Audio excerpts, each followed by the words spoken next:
আজকাল সরে যেতে শিখেছি। ঠান্ডা মাথায় কোনো জবাব না দিয়ে পিছিয়ে যেতেও শিখেছি অনেকখানি।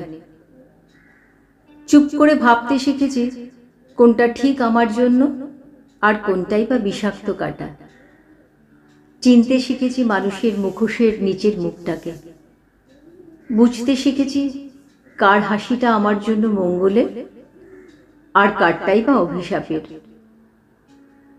এখন অনেক কিছুই বুঝি, জানি, চিনি, তবুও কিচ্ছুটা বলি না। শুধু মাথা নিচু করে সরে যাই আস্তে করে, যাতে কেউ টের পর্যন্ত না পায়। আসলে আমি চাই না কেউ আমার চলে যাওয়া টের পাক, কারণ আমি জানি যেখানে বিন্দু পরিমাণও অসম্মান হয় সেখান থেকে কোনো অভিযোগ ছাড়াই পিছিয়ে যেতে হয়। আর এই পিছিয়ে যাওয়া মানে সত্যিকারের পিছিয়ে যাওয়া নয়।